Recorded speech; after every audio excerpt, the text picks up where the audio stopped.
Hello everyone, আজি আপোনালোকৰ বাবে ৰুটি আৰু আলুৰে বনোৱা কেছেডিয়া এটা নতুন ৰেচিপি লৈ আহিছো আৰু লগতে আপোনালোক সকলোকে আকৌ এবাৰ আদৰণি জনাইছো আসামিজ কিচেন চেনেললৈ। আজি ৰেচিপিটো বনোৱা আৰম্ভ কৰাৰ আগতে Amazonৰ পৰা মই কিনা Fiable এই স্পেটুলা সেটটো আপোনালোকক দেখুৱাই লৈছো। ৰন্ধা বঢ়া কৰোতে এই সেটটো আপোনালোকৰ বহুত কামত আহিব পাৰে। এই সেটটোত এডাল টাৰ্নাৰ, এডাল মিক্সিং স্পেটুলা আৰু এডাল কুকিং স্পুন আছে।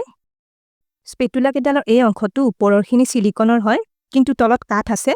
আৰু হেন্ডেলডাল কাঠৰ হয়। ৰেচিপিটো বনাই থাকোতে এই কেডালৰ বিষয়ে মই আপোনালোকক আগলৈ জনাই যাম। আপোনালোকেও যদি এই সেটটো কিনিব খুজে ডেসক্ৰিপচনত আৰু পিন কমেন্টত লিংকটো পাই যাব আৰু মই প্ৰডাক্ট ভিডিঅ'টো টেগ কৰি দিম। তেনেহলে আহক এতিয়া ৰেচিপিটো বনোৱা আৰম্ভ কৰো। আজি ৰেচিপিটো বনাবলৈ মই ব্যৱহাৰ কৰা ইনগ্ৰেডিয়েন্টছখিনি আপোনালোকে স্ক্ৰীনত দেখিবলৈ পাইছে। ডাঙৰ বাচন এটাত প্ৰথমতে আধা কাপ আটা দি ললো আৰু আধা কাপ ময়দা দি লৈছো। এয়া 3 ভাগৰ এচামুচ বেকিং পাউডাৰ ইয়াতে দি লৈছো। জুখমতে অকণমান চেনি দি ললো আৰু জুখমতে অলপ নিমখ দি লৈছো। শুকান বস্তুখিনি আগতে এবাৰ মিলাই লৈছো। আপোনালোকে ইয়াতে কেৱল আটা বা কেৱল ময়দা ব্যৱহাৰ কৰিও ৰেচিপিটো বনাব পাৰে। এতিয়া 2 চামুচ ৰিফাইন তেল আটাৰ মিশ্ৰণটো দি ললো।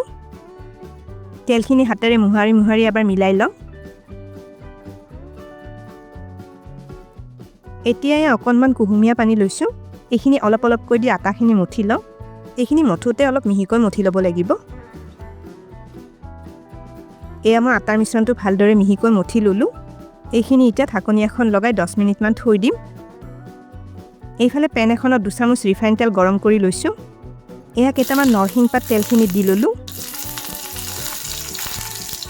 এতিয়া এটা মিহিকৈ কাটি লোৱা পিঁয়াজ ইয়াতে দি লৈছো। দিছো মিহিকৈ কাটি লোৱা এটা গাজৰ। লগতে এফাল মিহিকৈ কাটি লোৱা কেপচিকাম দি ললো। এতিয়া ফ্লেট স্পেটুলা পাতেৰে এইখিনি মিলাই মাত্ৰ 1 মিনিটমান ভাজি লওঁ। ইয়াতে আপোনালোকে আন সবজি যেনে বিন, ব্ৰকলি আদিও দিব পাৰে। এই ফ্লেট স্পেটুলাডাল বহুত মজবুত হয়। সেইবাবে এই স্পেটুলাডালেৰে কেক আদি বনাওঁতে কেকৰ বেটাৰ আদি সহজতে মিক্স কৰিব পৰা যায়। এইখিনি ভাজা হোৱাত নিমখ অলপ জুখমতে দি লৈছো। কাশ্মীৰী জলকীয়া গুৰি এচামুচৰ 3 ভাগৰ এভাগ দিলো। দিলো আধা চামুচ জালুকৰ গুৰি। গৰম মছলা আধা চামুচমান দিছো আৰু দিলো চাট মছলা আধা চামুচ। মছলাখিনি এবাৰ মিলাই লওঁ।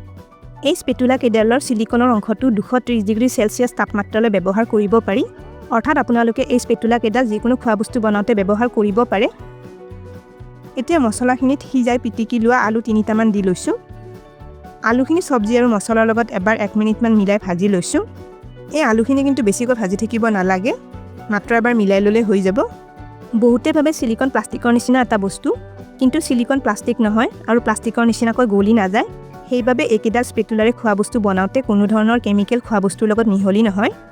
সিলিকনৰ স্পেটুলা সাধাৰণতে মানুহে ননষ্টিক বাচনত ব্যৱহাৰ কৰিবলৈ কিনে, যাতে ননষ্টিক বাচনত কোনো ধৰণৰ দাগ নপৰে। কিন্তু এই স্পেটুলা কেডাল এলুমিনিয়াম, ষ্টেইনলেছ ষ্টিল সকলো ধৰণৰ বাচনতে ব্যৱহাৰ কৰিব পাৰি। এইখিনি আমাৰ ভাজা হৈ গৈছে। গেছটো অফ কৰি এইখিনি ঠাণ্ডা হ'বলৈ থৈ দিম। আমাৰ আলু মছলাখিনি ঠাণ্ডা হৈ গৈছে। স্পুনখনেৰে আলু মছলাখিনি অলপ হেঁচি মিহি কৰি মিলাই লৈছো।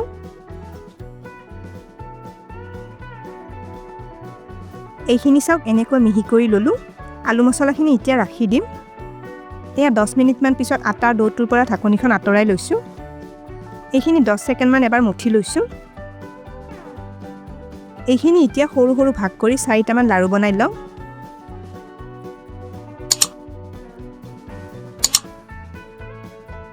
এতিয়া লাৰু কেইটা এনেকৈ হাতেৰে ঘূৰাই হেঁচি চেপেটা কৰি লৈছো। বেলনা এখনত আগতে অকণমান আটা ছটিয়াই লৈছো। চেপেটা কৰি লোৱা লাৰুটো ইয়াতে দি লওঁ। এতিয়া লাৰুটো এখন সৰু ৰুটিৰ দৰে বেলি লওঁ। এই ৰুটিখন কিন্তু আমি যেনেকৈ ৰুটি বেলো তাতকৈ অলপ বেছি পাতলকৈ বেলি ল'ব লাগিব। চাওক ৰুটিখন একেবাৰে পাতলকৈ বেলি লৈছো আৰু ৰুটিখন মই অলপ সৰুকৈ বেলিছো। এনেকৈ ৰুটিখিনি বেলি ল'ব লাগিব। এতিয়া তাৱা এখন গেছত বহুৱাই দিছো। বেলি লোৱা ৰুটি এখন তাৱাখনৰ ওপৰত দি লওঁ। এই ৰুটিখন এতিয়া প্ৰথমতে এটা ফালে অকণমান ফুলি অহালৈ সেকি লওঁ। অকণমান ফুলি আহিছে ৰুটিখন। এতিয়া আনটো ফালে উলটাই দি লৈছো। এনেকৈ ৰুটিখন দুটা ফালে আধা সেকা হোৱালৈ উলটাই দি সেকি লওঁ। গেছৰ হাই মিডিয়াম ফ্লেমত ৰুটিখন সেকি লৈছো। এই ৰুটিখন কিন্তু সম্পূৰ্ণভাৱে সেকি ল'ব নালাগে।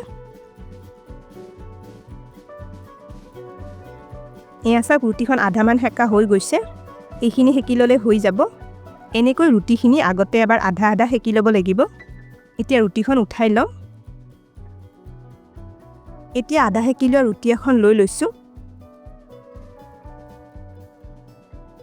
এই অলপ গ্ৰীণ চাটনি লৈছো এইখিনি ৰুটিখনৰ ওপৰত এইদৰে সানি সানি লওঁ আপোনালোকে ইয়াতে ৰুটিখনত অলপ টমেটো সস বা চিলি সস সানি ল'বও পাৰে মই ঘৰতে বনোৱা পুদিনা আৰু ধনিয়াৰ চাটনি অলপ আছিল বাবে সেইখিনিকে ব্যৱহাৰ কৰিছো এতিয়া এয়া অলপ ৰুকি লোৱা চিজ ওপৰত এইদৰে দি লৈছো আপোনালোকে যদি চিজ ভাল নাপায় তেনেহলে চিজ নিদিয়াকৈ ৰেচিপিটো বনাব পাৰে আৰু এতিয়া আলু মছলাখিনি অলপ অলপকৈ ৰুটিখনৰ এটা ফালে এইদৰে পুৰ দি লওঁ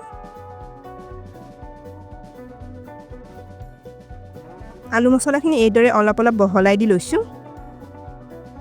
এতিয়া এয়া আৰু অলপ চিজ আলুখিনিৰ ওপৰত দি লৈছো আৰু এতিয়া ৰুটিখনৰ আনটো ফাল আলু মছলাখিনিৰ ওপৰত এইদৰে দি লগাই দি লওঁ অকণমান এইদৰে হেঁচি হেঁচি দি লৈছো এয়া চাওক এনেকৈ কেছেডিয়াটো বনাই ল'লে হৈ যাব এতিয়া মই গ্ৰিল টাৱা এখনৰ ওপৰত আলু মছলা দিয়া কেছেডিয়াটো দি ললো এইখন এইদৰে এটা ফালে মিডিয়াম ফ্লেমত এবাৰ হেকি লওঁ আপোনালোকে কিন্তু প্লেন টাৱা এখন ব্যৱহাৰ কৰিও কেছেডিয়াৰ ৰেচিপিটো বনাব পাৰে এতিয়া এই টাৰ্নাৰডালেৰে ৰুটিখন অলপ হেঁচি হেঁচি দি লৈছো এই টাৰ্নাৰডাল আপোনালোকে পৰঠা ৰুটি অমলেট আদি বনাওঁতে টাৱাত উলটাবৰ বাবে আৰু হেঁচিবলৈ ব্যৱহাৰ কৰিব পাৰে আৰু চব্জি আদি ভাজিবলৈও ব্যৱহাৰ কৰিব পাৰে এতিয়া কেছেডিয়াখন আনটো ফালে উলটাই দি লওঁ আনটো ফালে অলপ হেঁচি হেঁচি ৰঙচুৱা হৈ অহালৈ এবাৰ হেকি লওঁ এই সেটটো এমাজনৰ পৰা কিনোতে মোৰ এটা বস্তু ভাল লাগিল ফাইবেল কোম্পানীয়ে এই সেটটোত এবছৰৰ ৱাৰেণ্টি দিয়ে এতিয়া দুইটা ফালে অলপ ৰঙচুৱা হৈ আহাত এয়া অকণমান তেল কেছেডিয়াটোৰ ওপৰত লগাই দিছো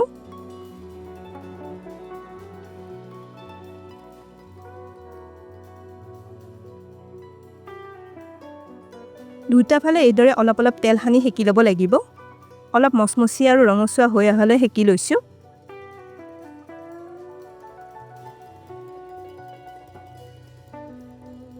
আৰু এয়া আমাৰ কেছেডিয়াটো হেক্কা গৈ মচমচীয়া হৈ আহিছে এইটো বনোৱা হৈ গৈছে টাৱাখনৰ পৰা উঠাই লওঁ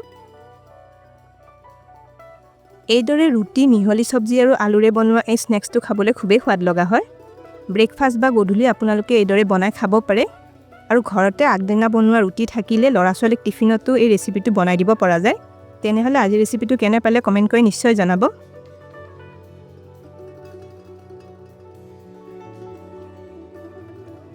ভিডিওটো শেষলৈকে চোৱাৰ বাবে অশেষ ধন্যবাদ জনালো আৰু ভিডিওটো ভাল পালে লাইক আৰু শ্বেয়াৰ কৰি দিব স্ক্ৰীনত দেখা পোৱা ৰেচিপিকেইটা চাবলৈ মই ৰিকমেণ্ড কৰিলোঁ ভিডিওকেইটা চাবলৈ ৰেচিপিটোৰ ফটোখনৰ ওপৰত ক্লিক কৰিলেই হ'ল তেনেহলে আজিলৈ আহিছোঁ আকৌ লগ পাম আৰু এটা নতুন ৰেচিপি ভিডিওৰ সৈতে